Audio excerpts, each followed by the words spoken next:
It's me, Erin, and today I'm here with Josie. I'm the music consultant. So we're talking about how the reading screeners, the data collected from the reading screeners, impacts junior high music context, because too often the junior high band teachers kind of left out of these conversations, but it's not good for anyone when that happens because it won't help a student read. So that's right. Pretty much the goal of a school, right, is to help a kid learn to read. I started as a junior high band teacher. That's right. Our first question has to do specifically with reading. So how important is reading in junior high music? So reading is super important, but the thing that really is different in music is that students are not just reading text, they're actually reading music. So sometimes the text is in Italian if it's music markings. Right. And then of course we have text and if we're talking about an instrumental music score, you have all of those reading pieces that come, so the time signature, the key signature, all of those things. But sometimes even lyrics, like if you're doing a choir, liturgical choir, and often those words aren't in English either. That's right. If they're learning English, then everybody is learning this piece in Latin. But it also can add another complicating factor. Yeah. And it is that whole piece of understanding the pronunciation, and then of course what your text actually means to give meaning behind the music. Yeah. So it can complicate it for sure. So just to stay on choir for a little bit, is phonemic awareness something that kind of is really emphasized in elementary kind of contexts, but is there a place for it in junior high? 100%. Okay. So there's also that piece that we talk about all the time in music, and it doesn't matter whether you're teaching kindergarten or whether you're teaching grade 12, that there is a sound before symbol aspect that happens all the time in music. So if students can play something or sing something and then later label what that is in terms of reading and decode it that way, there's already a pathway of understanding for that thing to make sense to them. Does that make sense to you? Yeah. So it's that idea of if you've internalized something by learning it in an auditory way, and then you see it, there is a double learning with that, because you have that grounding already in what it sounds like. So you're bringing that skill forward more quickly. Yes. Yeah. Yes. Yeah. And also, of course, when you think about words in music, or what text sounds like and what it looks like, there's that lengthening of vowel sounds that happens, which you have to be really clear about what your vowel sound is, because you can't have everybody singing a different vowel, so there's a real clear sense of understanding placement and diction. I think that's something I remember, just being in choirs and stuff like that. One example was Christmas carols, when you're singing "O Come, Come Emmanuel," and my choral director being that's the Christmas carol that makes everyone forget how to pronounce the word Israel, because some people say Israel, and I think that practicing that kind of thing and harping on, no, these are the vowel sounds that this makes in this context, believe it or not, would help a student with their reading, just to know in this language this sound is sometimes this or is always this, right, depending on if you're dealing with the Gloria or whatever. But I think that's probably a context that junior high music teachers have to contend with more than other teachers all the time. I mean, in some ways I think that the format of a music class, and I think it's the case with almost any subject area that is about developing a skill. So I had this conversation with drama teacher, with music, but it's with options and not with core. That part of the classroom routine is repetition. Right. We expect in this class we're going to do it over and over and over again until it sounds good, better, great. Where in a core class, sometimes maybe because of the content or I don't know what, the schedule, we kind of go by it even though we know that not everyone has it. Where you get that immediate feedback in music. Yes. If it doesn't sound good, we have to make it sound good. Right. And that immediate feedback is super important. And it happens when they're reading in the moment, because of the nature of a performance-based class. Yeah. Because we're often working towards something, even if we're not going to present this piece, we're doing it, like you said, to make it sound better always. Yeah. And there has to be that element of practice. Yeah. And we lose that in our core classes. And I think our music classes are a great example of practice. Yeah. So what we're saying is music teachers should teach everything. That's right. In school. I mean, I guess, yeah, that's routine-wise, I think that's a definite advantage. But I mean, again, bringing it into reading is the challenge. Right. So, like, what are some other challenges, I guess, when it comes to actually deliberately bringing reading into a junior high music context? Differentiation. You might have that student has a grade, 9 piano, and then another student who might be in mandatory grade 7 band that maybe came from somewhere. And it chose the French horn because they thought it looked cool. Totally. Yeah. And so you might have that really sense that you have this great gap between who is in front of you. And so trying to differentiate between all of those learning abilities can be challenging, but it's really important that we don't think of that this is the music. This is not the music. Music is what we create, and we have to find ways for our students to access this. And if they're not here, we have to find a way to bring them to there.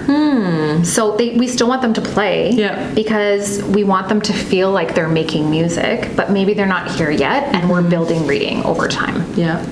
So I know one of the things that you and I spoke about was, is it ever okay for students to write their note names in? Controversial. I know. It starts here. It's a huge controversy. Yeah. To me, I'm all about student success over time. So how do we build that ability over time? I mean, that's what differentiation is, though, right? Right. You give kids that need something, that something. Right. And then bit by bit, you take it away. Exactly. Yeah. It's like the training wheels, right? So if they write in every single note to start,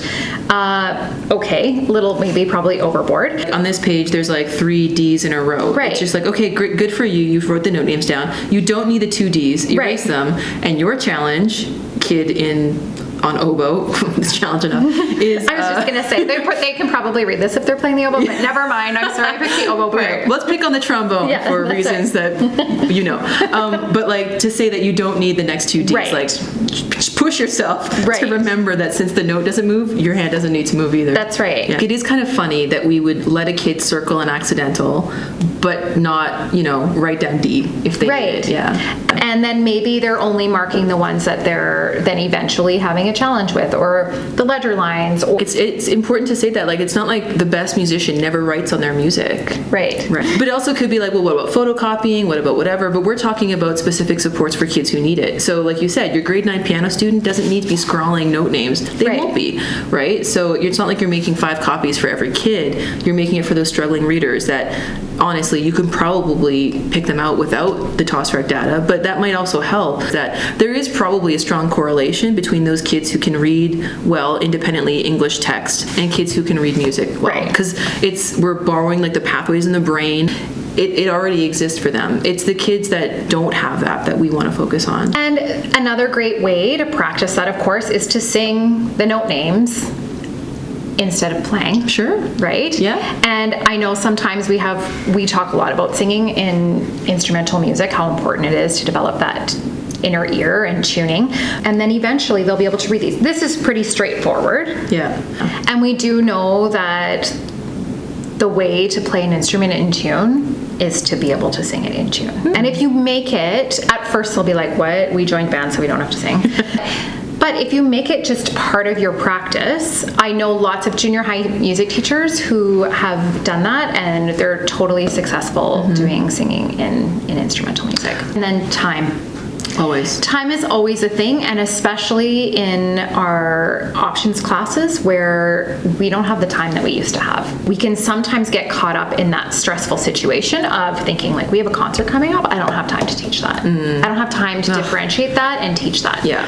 But then we have to go back to that philosophical purpose. So to me, I would rather spend time and find creative ways for students to make music and read at the same time and have a shorter concert than try to learn something for a performance and forgetting that the whole purpose of that performance is the journey that it took to get there. Yeah, it's just to show what students understand. Right. And so then, and like, hopefully in a way that includes as many people as possible. We put that pressure on ourselves because our classes are performance-based. It does feel like it's all about the performance. But it's remembering that we can share what we're doing, but it should be a reflection of what we're doing every day. And so it's not like we're saying to like music teachers, oh, now you have to teach reading, music, and reading, right? Because I mean, teaching the reading music music is like a huge part of like the startup of Right. the year, especially with grade 7. We're kind of saying like, no, like if you teach reading and music, you will find that they bring each other along. Yes, they do. They are complementary. And so, and not just that, but you are also doing this student a favor by like helping them read, which is going to improve their lives, right? Which is, again, hopefully one of the upshots of education. Exactly. Yeah. But I wonder in music if Yeah. that's something that teachers do, like explicitly teach how to read sheet music. I think you would do it as whole class, have a piece of music up and go through. What are the kinds of things that you need to like really look at to get rolling right away? And then you're going to bring in the other pieces. So those are going to be things like the time signature and the key signature and looking how many measures. This oboe player doesn't start until after 12 measures. So, and giving that, okay, we're at Allegro Moderato. Scanning ahead for like Yep. codas or Totally. what are they called at the end when the dots? Repeat sign. I don't believe she actually taught. I'm losing I'm it just kidding. if I ever had it. But you know, like how often do you get there? And then maybe in the moment, if it's just like in an exercise, Right. you're like, repeat, or sometimes you're like, forget it. I guess you want your students to kind of be in the habit of reading that for themselves, not relying on you to tell them. Yes, exactly. And so I might say, take a minute to find the highest note that you're going to play. Take a minute to find the lowest note that you're going to play. Look and find any accidentals, and then take a look back at your starting pitch. Place your fingers on it, put it on your chin, and keep your fingers there, and let's just finger it. 1, 2, 3, 1, 2, 3, 1. Right? So you're really giving that scaffolded, like I get to go through this a number of times reading it before I'm even making a sound because I'm getting my brain. And this isn't something you do in May. Right. It's something you do now, right? Right. Yeah. And you can, anytime you start a new piece too. Right? Because we want it to be automatic eventually, but it's not reasonable to think it's going to be automatic. No, this is a initially. process. And it isn't automatic because we know that we've taught reading and writing since kindergarten and grade 1. And then they get to grade 7 and our junior high band teachers are like, why can't they read music? And I'm like, I don't know. They've been learning it for 6 years, but it is, we have to remember it's such a process. Well, they come to the English teacher and it's literally sometimes, why can't they read words in English, right? It's holding the students back, right? And like sometimes in English language arts class, you might say, well, it's holding them back from enjoying a story. But there are plenty of adults who don't read books for pleasure, and that's fine. What I'm really concerned about is like, oh, it's holding them back from understanding science unit or, you know, understanding life how to stuff. read music. Yeah. Understanding how to read a manual of something, and right? you're saying like there are some students who have the potential of getting a lot of enjoyment and like, you know, life skills out of being musicians, but their reading difficulties hold them back from that. And that's a real tragedy. Like we want students who want to be there, right, in our options classes. And it's kind of like, well, how can we set up the kids so that it's not a reading difficulty that's keeping them from choosing our option? Right, because when something feels so challenging and you're not getting it and so frustrating all the time, you don't want to be there. Yeah. It's that zone of proximal development, right? Like we want to be always here, but if you're always so far out of what you're capable of doing and you feel lost 80% of the time, you're not going to want to take band in grade 8. Well, and I think that music and other options are sometimes like a refuge for those students who do struggle in a core subject. And so it's not like we're trying to like corner them and be like, no, you're forced to read anywhere. Don't enjoy anything. Like that's not right. it. It's like, no, we want you to feel the enjoyment you feel in an options class more often. Yes. You know? And I think that like, yeah, this trying to engage options teachers and saying like, we're not saying we're forcing you to sit down and say, now read this book in your option. That's not the point. It's just to say like, music just isn't for kids who can read well. Like, right? It should be for as many people as it can be. For everybody. Yeah. It's for everybody, and it's how we access that for our students, how we can provide that access for our students. Yeah. Okay. So I have this piece that I just grabbed. It's called Who Can Sail, and it's a very simple, beautiful folk melody, and it's in 3 parts, can be, but you could also do it in unison, and it can be done in canon. And so taking something like that, maybe I teach the beautiful melodic line, and then maybe I'm going to do that in canon. Maybe first I teach it in solfege, and then we practice that in canon, because the melody is really the most beautiful thing about this piece. And that's kind of what I always do when I'm looking at how am I going to teach this piece of music, how I'm going to start it. I always look at the thing that's the reason I chose it. So to me, because it was there. yes, because it was in the library and it was free. Then you come back Then we read the melodic line together, just the melody, so it's not overwhelming.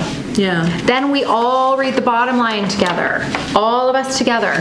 And you can have those students who are, reading really, really well, do something else at the same time. Like, why don't they have to keep an ostinato if they're really reading it well? Oh, I see.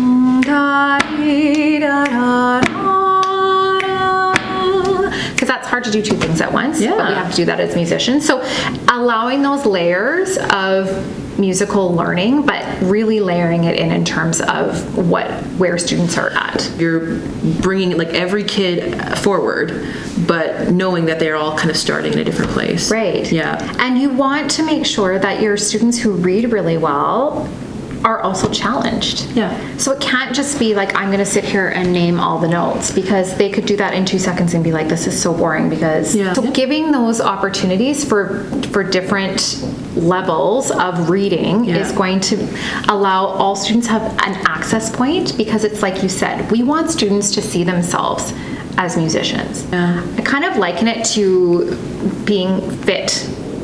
Feeling like you see yourself having a life where you feel like fitness is part of your life. No, I wish I had that. Me too, because, and I'm sorry, but part of it is we grew up in a time where it was like sports are a certain way. Phys ed. Yeah, it was Phys ed like ruined physical fitness. Yes, totally, for everybody.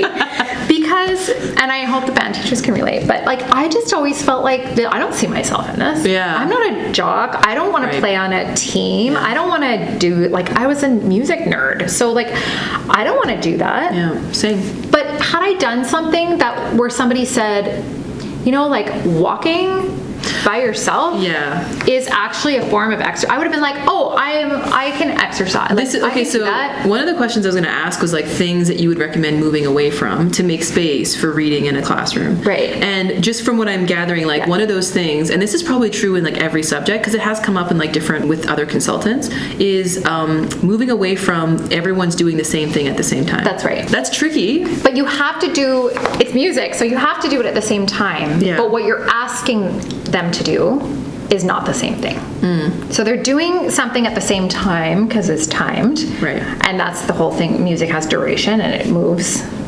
But you're asking people to do different things, but often at the same time. So I might be asking somebody to sing this to Lou, Lou, Lou, Lou, Lou, because they're not ready to add their solfegging. I might be asking them to write the solfegging and to be practicing it. I might be asking another group to be singing in Finnish. What matters is that everybody's skills are moving forward. Like, I know what this is supposed to sound like if it was sung by a professional choir. I also know that if I have a group of grade 8s, 6 of whom don't want to be there, it's going to sound a little different, and that's okay. And could I add one of these parts or double some of these parts on instruments, right?